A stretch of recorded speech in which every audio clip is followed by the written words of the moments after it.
A very good evening, dear children. Today in our English class, we have started the poem Vocation of Honeysuckle. This poem is written by renowned poet Rabindranath Tagore and it displays a child's wishes and attractions. What is the meaning of vocation? A vocation word means a call to do something, जो आपकी करने की इच्छा हो. तो इस poem में the speaker is a child. जो इस पोएम को बोल रहा है वो एक बच्चा है और this poem speaks about how a child is unaware of the hardships, complications, tough routine and harshness connected to daily life and gets attracted to various things in life. It shows that how the mind of a child is innocent and gets attracted to the lifestyle of the people around him. This poem shows a child's innocence. इस poem में एक बच्चे के mind की innocence को बताया गया है, मीन्स चंचलता और उसकी अज्ञानता को, जब वह रास्ते में हॉकर्स को, गार्डनर्स को और वॉचमैन को देखता है और समझता है कि इनकी लाइफ मेरी लाइफ से कितनी ईजी है, क्योंकि they are free to move here and there. They have no fixed schedules and they can move here and there freely, independently. They are enjoying liberty. जो बच्चे हैं वो कभी कभी अपने फिक्स्ड रूटीन या शेड्यूल को समझते हैं कि जैसे हमारी लाइफ बहुत डिफ़िकल्ट है, और जो ये लोग सड़कों पे घूम रहे हैं इधर उधर, and moreover sometimes they use to compare themselves with their parents also, कि मम्मी पापा के तो कितने मज़े हैं, इनको कोई कहीं पे स्कूल पहुंचना नहीं है, इनको होमवर्क नहीं करना, राइट? ऐसा होता है ना. इसी तरह जब एक छोटा बच्चा स्कूल की तरफ जा रहा होता है और रास्ते में जब वो हॉकर को, who is hawker? Hawkers are the persons who sells things from one place to another, who move to sell things. जो शॉपकीपर्स होते हैं, आप उनकी दुकान पे जाते हैं सामान लेने, लेकिन जो हॉकर्स हैं या पैडलर्स हैं, they move from one place to another to sell things. तो जब वह बच्चा स्कूल की तरफ जा रहा है तो मॉर्निंग के आवर्स में वो सबसे पहले एक बैंगल सेलर को देखता है, चूड़ी बेचने वाले को, जो इधर उधर मूव कर रहा है फ्रीली. तो उसके रूटीन को देख कर वो विश करता है कि काश मैं भी हॉकर होता and I can move freely here and there independently. When he was coming back from the school he sees a gardener who is digging the ground and उसके कपड़े भी डस्ट से भरे हुए हैं. उसको देखकर भी उसके मन में इच्छा होती है कि काश वो भी नर्सरी वर्कर होता, एक क्यारी में काम करने वाला, पौधों पे काम करने वाला, जो आराम से मिट्टी में खेल सकता था. उसके कपड़े गंदे भी हो जाएं तो उसको पूछने वाला कोई नहीं था.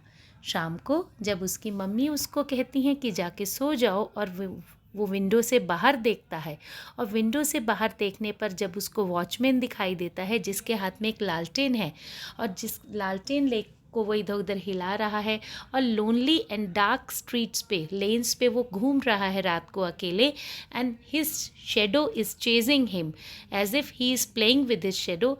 उसको देखकर भी उस बच्चे का मन करता है कि काश वो एक वॉचमैन होता, क्योंकि बच्चे का जो दिमाग है वो बहुत नादान होता है. He is unaware of the complications, toughness, schedule of the people around him. In this poem, the child is attracted by the liberty enjoyed by hawkers, gardeners, and watchmen. He was jealous as he could not do so. He wanted to be free from schedule. So let's start with our poem. In this poem, at three different points of time during the day, he notices different peddlers and gets impressed by their free choices and independent way of living. In the morning, the poet leaves for school at the sound of gong. What is a gong? Gong is a type made of metal which gives sound. आपके school में जो bell होती है, अगर उस पर ज़ोर से स्टक किया जाए, ज़ोर से मारा जाए तो आवाज़ आती है. That is gong. तो he leaves for school at the sound of gong. When it sounds 10, he sees a vendor crying bangles, crystal bangles.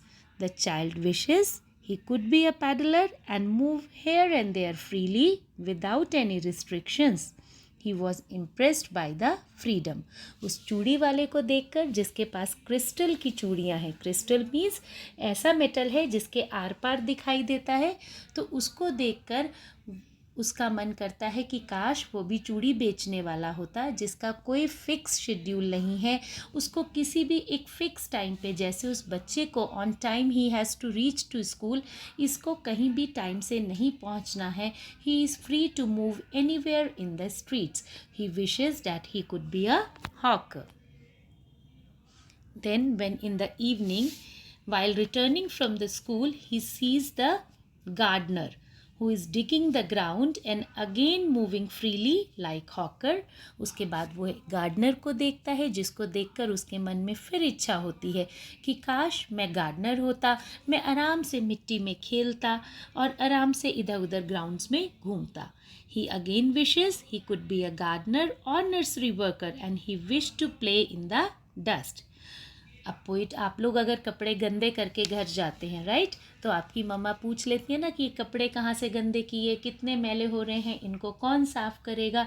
तो कई बार आप लोग इरिटेट भी हो जाते हो कि खेले हैं तो हो ही जाता है. तो उसको गार्डनर को देख के लग रहा है कि उसके कपड़े भी तो कितने गंदे हैं. And there is no one to ask him, there is no one to question him and direct him कि आपके कपड़े गंदे नहीं होने चाहिए. इस तरह की आपको डायरेक्शंस अपने पेरेंट्स से मिलती हैं, टीचर से मिलती हैं. तो बच्चे को ये सब चीज़ें अट्रैक्ट करती हैं कि वो कितने मज़े से मिट्टी में खेल रहे हैं, काम कर रहे हैं अपने टूल से.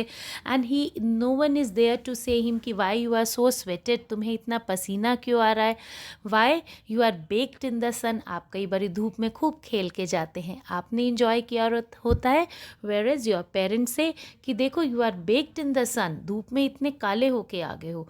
तो गार्डनर को देख कर भी he wishes that he could be a gardener who is not directed and questioned. In the evening, when night falls, his mom sends him to bed and he sees the watchman.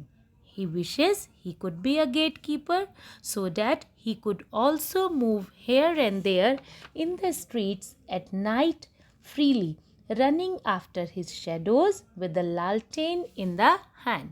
And में क्या है, जब उसकी मम्मा, उसका मन सोने का नहीं है, तब भी रात को भेज देती हैं, तो वो गेट कीपर या वॉचमैन को देखकर अट्रैक्ट होता है. एंड ही विशेस कि काश मैं भी एक गेट कीपर होता. तो this poem depicts the unawareness and innocence of the mind of the children. बच्चों को ये सब लोग अट्रैक्ट तो कर रहे हैं, but he is not aware of the hardships. उसकी लाइफ की जो मुश्किलें हैं, टफनेस है, उसको, उसके बारे में उसको he has no idea. So dear children, go through the poem, listen to this video and